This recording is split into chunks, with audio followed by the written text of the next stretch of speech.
Hi guys, it's me, your math teacher Jello. For today's video, let's have another example on how to solve rational equation. Okay, so what if ganito yung given natin? 2 over x minus 3 over 2x is equal to 1 over 5. Okay, so first, ang gagawin natin dito ay hahanapin natin yung LCD. Okay, so the LCD or the least common denominator of this given equation is 10x. Very good.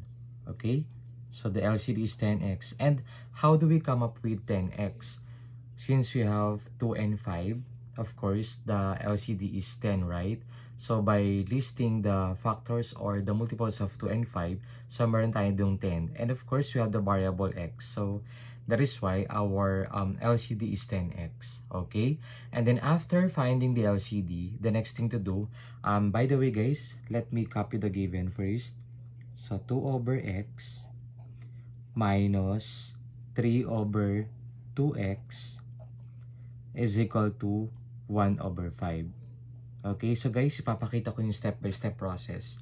And then, so, after finding the LCD, the next thing to do ay i-multiply natin by 10x. Okay, so both sides. So guys, dito, multiply natin 10x times 2 over x. Okay, so 10x times 2, that is equal to 20x, right? And then over x. So hindi natin ito i-multiply, only the numerator kasi over 1 to, right? Okay, minus, so 10x times 3, that is 30x. Nasundan ba ako guys? And then over 2x. And then afterwards, same dito, 10x times 1, that is equal to 10x over 5. Okay. And then, in this case, let's simplify. So, since pwede nating i-eliminate or cancel out yung x, kasi x divided by x is 1 na lang, or we simply cancel. So, magiging 20. Okay? Minus, so same, cancel natin to. So it will become 30 divided by 2, that is equal to 15. Gets? Is now equal to, so 10x divided by 5, this is equal to 2x. And then, afterwards, subtract natin to. 20 minus 15, this is actually equal to 5, right? Is now equal to 2x.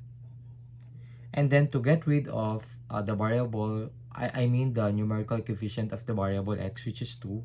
So, divide all terms by 2. Kasi ito yung katabi ni variable x, or the numerical coefficient of x, which is 2. So, divide all terms by 2 by the division property of equality. So, whatever we divides sa left side, ganun din sa right side, and vice versa. Okay? And guys, it doesn't matter if the variable x is on the right side or on the left side. And then, after this, ika-cancel out natin yung 2. Okay? So, cancel. So, we left by the variable x. And then, 5 over 2, pwedeng whole number, I mean decimal or fraction. So, 5 over 2. So, guys, dito, hindi lang palaging whole number yung nakukuha natin sagot. Sometimes, our answer is in fraction form, positive or negative. Okay? So, x is equal to 5 over 2. And then, tignan natin kung tama yung answer natin or yung value ng x, which is 5 over 2.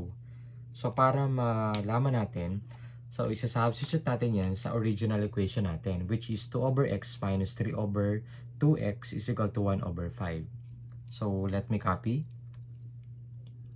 So, we have 2 over x minus 3 over 2x is equal to 1 over 5. So guys, dito, we need to prove na equal yung left hand side and then the right hand side.